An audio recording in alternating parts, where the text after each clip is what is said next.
তো আমরা আমাদের ভারতবাসী হিসেবে আমাদের কাছে সেটা খুবই দুর্ভাগ্যের যে নেতাজি সুভাষচন্দ্র বসুর মতো একজন মানুষের মৃত্যু রহস্যের কিনারা এখনো পর্যন্ত হয়নি।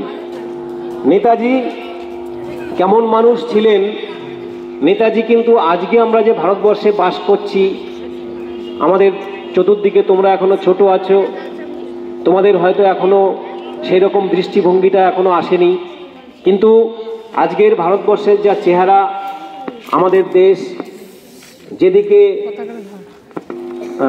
চলে গেছে ইতিমধ্যে বলা যায়, নেতাজি কিন্তু এই ভারতবর্ষ চাননি।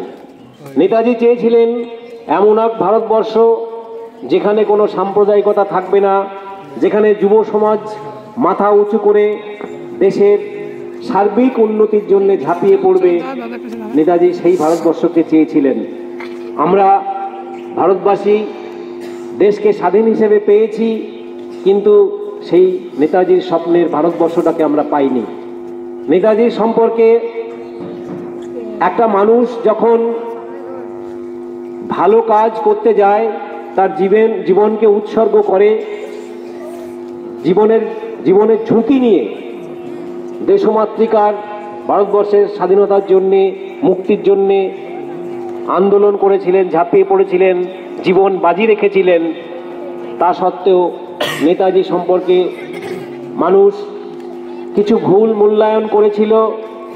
কংগ্রেস সেই সময় ভারতবর্ষের যে জাতীয় পার্টি, সেই কংগ্রেসের মধ্যেও নেতাজির সঙ্গে বনিবনা হয় না, তোমরা জানো, এবং তার ফলশ্রুতিতে উনি কংগ্রেসের সভাপতি হয়েছিলেন। মহাত্মা গান্ধীর যে প্রার্থী ছিল পট্টভি সীতারামাইয়া, তাকে পরাজিত করে নেতাজি কিন্তু জাতীয় কংগ্রেসের সভাপতি হয়েছিলেন। তো যাই হোক, দ্বিমত বা মতের অমিল এগুলো হয়েছিল।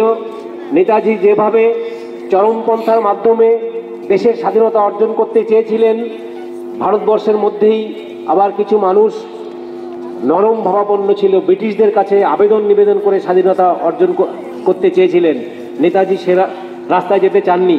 উনি বলেছিলেন, আমরা ওদের কাছে স্বাধীনতা যদি ভিক্ষা হিসেবে চাই, আমাদের ভিক্ষা কেউ চাইলে দিতেও পারে, না দিতেও পারে, কিন্তু আমরা যদি বাধ্য করি যে আমাদের দেশকে স্বাধীনতা দিতেই হবে, নেতাজি কিন্তু সেই পথের প্রতীক ছিলেন। এবং তিনি, তোমরা জানো, দেশের বাইরে ভারতের জাতীয় সরকার উনি তৈরি করেছিলেন। রাসবিহারী বসু তার নেতৃত্বে গঠিত যে ভারতের পরাজিত বা বন্দী সৈন্যদের নিয়ে আজাদ হিন্দ ফৌজ তৈরি করা এবং সেটাকে পরবর্তী সময় নেতৃত্ব দেওয়া, এবং আমাদের মণিপুরের ইম্ফল পর্যন্ত দিল্লি চলো ডাক দিয়ে উনি কিন্তু সৈন্যবাহিনী নিয়ে চলে এসেছিলেন। প্রাকৃতিক দুর্যোগ বা অনেক কারণে সেই দিল্লি পর্যন্ত উনি আর গিয়ে উঠতে পারেননি, তবে ব্রিটিশ এর যে ভিত, ভারতবর্ষের শাসন ব্যবস্থার কুশাসনের যে ভিত, সেটাকে নাড়িয়ে দিয়েছিলেন। তারপরে অনেক ইতিহাস আছে, আরো ডিটেলসে সব জানতে পারবে। তো যাই হোক, আমরা সেই নেতা, বাচ্চা ছোট, তোমরাই ভবিষ্যৎ, তোমরা এইসব মহান মানুষদের, নেতাজির মতো মানুষদের জীবনী জানবে, তার কর্মশৈলী, কর্মকুশলতা, তার যে আত্মত্যাগ, দেশের প্রতি